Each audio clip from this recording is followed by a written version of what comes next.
There's something soldiers fear more than enemy fire, more than roadside explosives, more than the chaos of combat itself.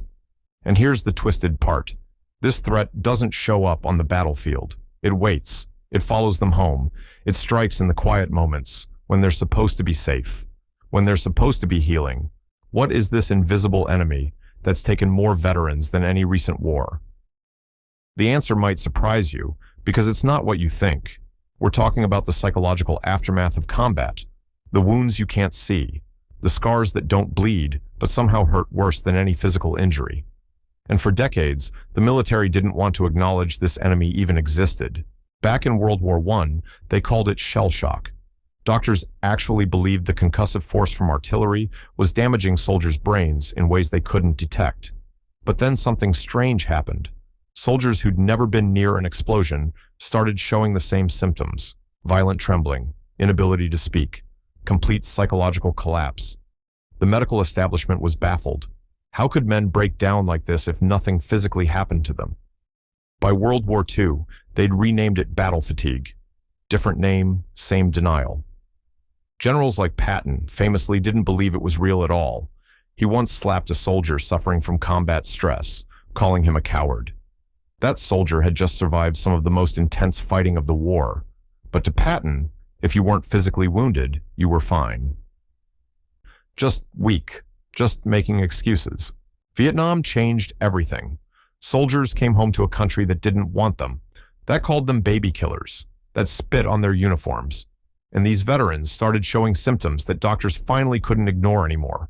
Nightmares, flashbacks, an inability to function in normal society, marriages falling apart, careers destroyed, and way too many didn't make it.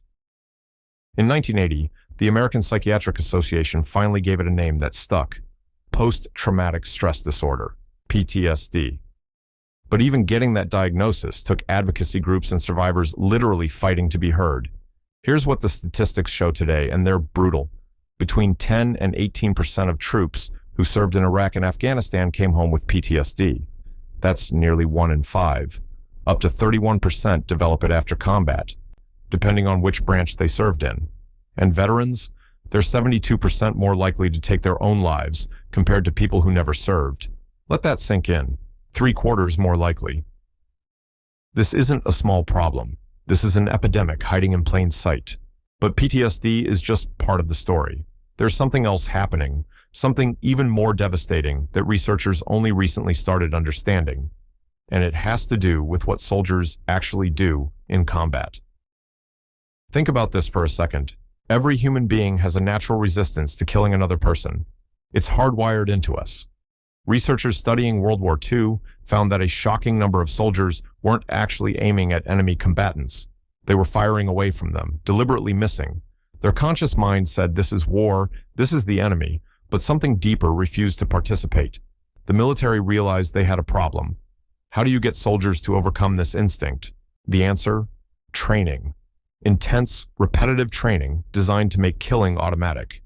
They replaced circular targets with human-shaped silhouettes. They added realistic combat scenarios.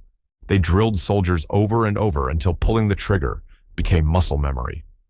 And it worked. By Vietnam, firing rates had skyrocketed. Soldiers were doing their jobs. They were following orders. They were surviving. But nobody asked what happens after. Nobody prepared them for coming home with the knowledge that they'd taken another person's life, even when it was completely justified, even when it was self-defense or protecting their unit. The human brain doesn't care about justifications. It knows what happened, and it starts asking questions that don't have good answers. One veteran described it like this: he hurt inside and didn't know why. He did his job. He did what everyone else did. But there was this nagging question that wouldn't leave him alone. Why do I hurt like this? Why does it feel like I did something wrong when I was just following orders, when I was just trying to survive? This is where we enter the territory of moral injury. It's different from PTSD, though they often show up together. PTSD is rooted in fear, in life-threatening situations that overwhelm your ability to cope. Moral injury? That's rooted in guilt, in shame, in the sickening realization that you violated your own deepest values, even if you had no choice. Even if not acting would have gotten you or your brothers in arms killed. Research shows that killing in combat is a unique risk factor. It's associated with higher rates of depression, substance abuse, and functional difficulties long after returning home. Veterans who've killed are significantly more likely to struggle with mental health than those who experienced combat but didn't take a life. And here's the part that makes it so insidious. Many of these veterans feel like they can't talk about it, can't admit it. Because how do you explain to someone who's never been there? How do you tell your family about the things you did, the things you saw, the person you became in those moments? The guilt compounds, the shame deepens, and isolation becomes the only option that makes sense. One study interviewed 26 veterans who'd killed in combat. What they described was a hidden agony. They said killing was the most challenging experience to discuss, but it was what everyone wanted to ask them about. Civilians would probe, sometimes out of curiosity, sometimes out of judgment. The veterans would shut down, go numb, turn to alcohol, anything to avoid confronting what they'd done and how they felt about it. And here's where the betrayal cuts even deeper. These actions that haunt them, they were necessary in that environment. They were encouraged, rewarded even. Soldiers who engaged the enemy effectively got medals, got promotions, got recognized for doing exactly what they were trained to do. But the moment they step off that plane back home, the rules completely flip. Suddenly, the same actions that made them heroes in combat make them feel like monsters in civilian life. The moral framework shifts, but their memories don't, and they're left holding this contradiction with no way to reconcile it. The numbers around veteran suicide paint a picture that's hard to look at directly.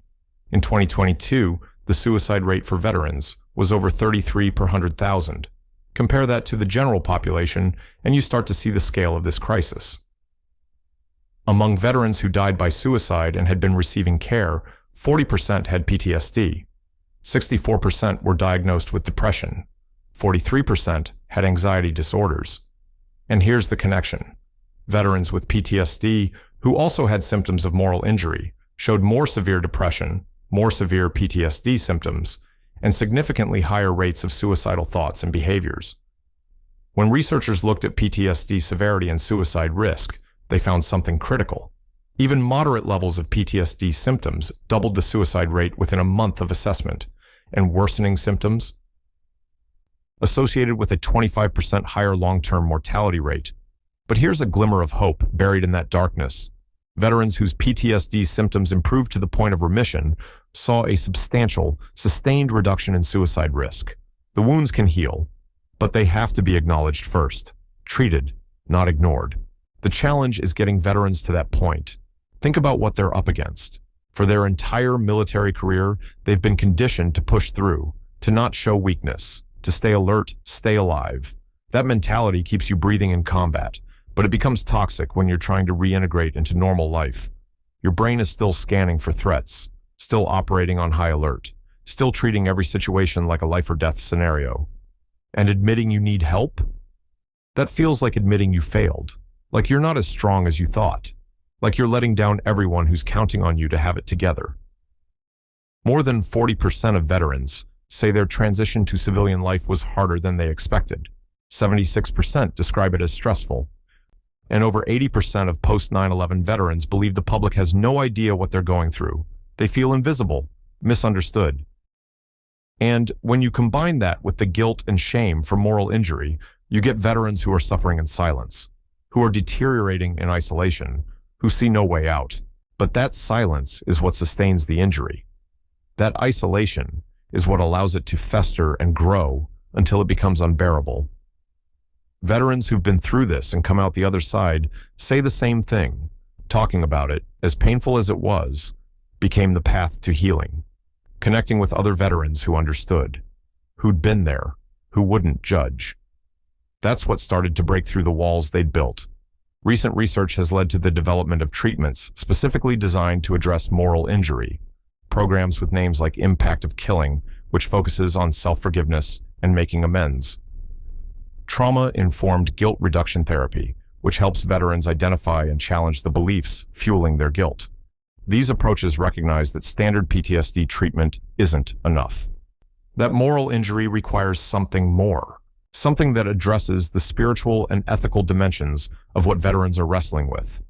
The results from early trials are promising. Veterans in these programs report reductions in mental health symptoms, improvements in quality of life, and crucially, they report that the treatment feels relevant to their experience, that it addresses what they've actually been struggling with, not just a textbook version of trauma. One component involves writing letters to the people they killed. It sounds impossible, unbearable, but for many veterans, it's the first step toward forgiving themselves, toward integrating what happened into their identity without letting it define or destroy them.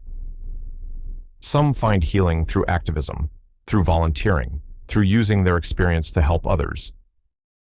Research shows that veterans who channel their guilt and anger into social engagement often find meaning and purpose that helps them move forward. They can't undo what happened. They can't bring anyone back, but they can honor those experiences by working to prevent others from going through the same suffering, by breaking the silence that keeps this epidemic thriving. And that's what this all comes back to. The hidden killer that every soldier fears isn't an external threat. It's internal. It's the weight of experiences that no human being is fully prepared to carry. It's the guilt over actions taken in impossible situations. It's the shame of feeling broken when you're supposed to be strong. It's the isolation of believing nobody could possibly understand. But here's what the research makes abundantly clear. This isn't a character flaw. It's not weakness. It's a natural human response to circumstances that are anything but natural. PTSD can happen to anyone exposed to sufficient trauma.